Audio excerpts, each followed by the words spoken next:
आज के मुख्य समाचार। उद्धव ठाकरे गुट और सीएम शिंदे गुट दही हांडी कार्यक्रमों में शक्ति प्रदर्शन दिखाने में जुटे। रायगढ़ से संदिग्ध नव में AK-47 जैसे हथियार बरामद हुए, हाई अलर्ट जारी। लोन लेने वाले ग्राहकों से बैंक जबरन वसूली नहीं कर सकते, लोन की RBI का आदेश। भारत में जल्द होगी डीजल पेट्रोल भरी किल्लत, थम सकते वाहनों के पहिए। ठाणे, महाराष्ट्र के मुख्यमंत्री एकनाथ शिंदे के गृह क्षेत्र ठाणे में शुक्रवार को शिवसेना के उनकी अगुवाई वाले गुट और उद्धव ठाकरे के गुट की ओर से दही हांडी कार्यक्रमों का आयोजन किया जाएगा, जिसमें दोनों के समर्थक शक्ति प्रदर्शन करने के लिए तैयार हैं। दोनों पक्षों के समर्थक दही हांडी के लिए अधिक से अधिक भीड़ आकर्षित करने में जुटे हैं। दही हांडी जन्माष्टमी उत्सव का हिस्सा है, जिसमें हवा में लटके छाछ से भरे मिट्टी के बर्तन तक पहुंचने की कोशिश की जाती है। रंग बिरंगी पोशाक पहने गोविंदा इसके लिए मानव पिरामिड बनाते हैं। इस पिरामिड पर चढ़कर एक युवक मटकी फोड़ता है। इस साल शिंदे के समर्थक तेबी नाका में दही हांडी रख रहे हैं, जबकि ठाणे से सांसद राजन विचारे का प्रतिद्वंद्वी खेमा ठाणे शहर के जंबली नाका में करीब 200 मीटर दूर इसी तरह का कार्यक्रम आयोजित कर रहा है। दोनों पक्ष शिवसेना के संस्थापक बालासाहेब ठाकरे और दिवंगत नेता आनंद दिघे के नाम पर कार्यक्रम आयोजित कर रहे हैं, जिन्हें शिंदे अपना गुरु मानते हैं। कल्याण से सांसद श्रीकांत शिंदे मुख्यमंत्री के बेटे हैं। उन्होंने और ठाणे के पूर्व महापौर नरेश महस्के ने बुधवार को संवाददाताओं से कहा कि उनकी हांडी सम्मान को दर्शाती है।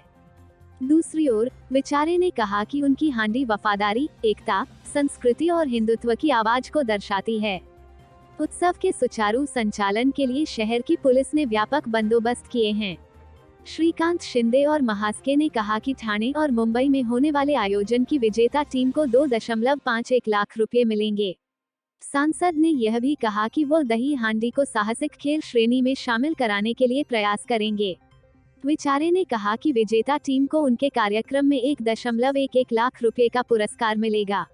उन्होंने कहा कि सुरक्षा रस्सियों की व्यवस्था की जाएगी, डॉक्टर मौके पर तैयार रहेंगे। उन्होंने यह भी कहा कि प्रतिभागियों के अलावा दर्शकों का भी बीमा किया जाएगा। स्थानीय संस्था स्वामी प्रतिष्ठान एक और दही हांडी का आयोजन कर रहा है, जिसकी कुल पुरस्कार राशि 51 लाख रुपए है, जिसमें विजेता टीम के लिए 11 लाख रुपए शामिल हैं। महाराष्ट्र नवनिर्माण सेना ने अपने द्वारा आयोजित दही हांडी कार्यक्रम के लिए कुल 55 लाख रुपए की पुरस्कार राशि की घोषणा की है और विजेता टीम को स्पेन जाने का भी मौका मिल सकता है।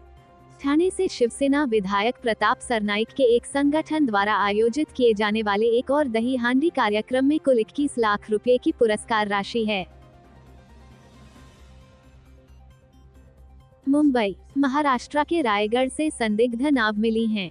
नाव से हथियार बरामद हुए हैं। संदिग्ध नाव मिलने के बाद पूरे रायगढ़ में हाई अलर्ट जारी कर दिया गया है। महाराष्ट्र ATS चीफ विनीत अग्रवाल मौके के लिए रवाना हो गए हैं। पुलिस की टीम संदिग्ध बोट की जांच में जुटी है। हरिहरेश्वर बीच से मिली संदिग्ध नाव से 3 AK-47 के साथ कई मैगजीन बरामद हुई हैं। नाव में जो सामान मिला है उसमें नेपच्यून मैरीटाइम का स्टिकर लगा हुआ है। गूगल करने पर पता चलता है कि Neptune maritime security limited company है, जो शिपिंग, तेल और गैस उद्योगों को सुरक्षा सेवाएं प्रदान करती है। ये सशस्त्र सुरक्षा दल और समुद्री सुरक्षा परामर्श सेवाएं प्रदान करती है। नेपच्यून मैरीटाइम सिक्योरिटी के दुनिया भर में ग्राहक हैं। कंपनी के बारे में लिखा है कि हम विश्वसनीय, लचीले और उच्च गुणवत्ता वाले समुद्री समाधान प्रदान करने का प्रयास करते हैं, जो हमारे ग्राहकों को यथासंभव अच्छा और कुशल संचालन करने की अनुमति देगा। ये लीडिंग शिपिंग एजेंसी कंपनी है। इसका हेड ऑफिस दुबई में है। ऑपरेशन और सपोर्ट सेंटर ब्रिटेन में भी है। ये 2009 के बाद से समुद्र में समुद्री सुरक्षा खतरों से चालक दल, जहाजों और कार्गो की रक्षा के लिए समुद्री सुरक्षा सेवाएं प्रदान करती है। ये सिक्योरिटी एजेंसी ओमान की बताई जा रही है। अब कई सवाल हैं कि ये यहाँ कैसे आई, इसे कैसे लाया गया। जांच के बाद ही कई सवालों के जवाब मिलेंगे। कुछ पेपर्स भी मिले हैं, जिससे ये अंदाजा लगाया जा रहा है कि इसका कुछ लिंक ओमान से है। कागजों पर ओमान लिखा हुआ है। हालांकि सब कुछ जांच होने के बाद ही स्पष्ट हो पाएगा।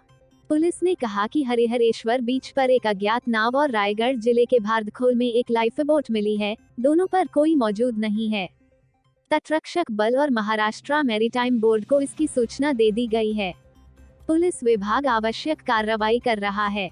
श्रीवर्धन रायगढ़ विधायक अदिति तटकरे ने कहा कि प्राथमिक जानकारी के अनुसार रायगढ़ के श्रीवर्धन के हरिहरेश्वर और भारदखोल में हथियार और दस्तावेज वाली कुछ नावें मिली हैं। पुलिस जांच कर रही है।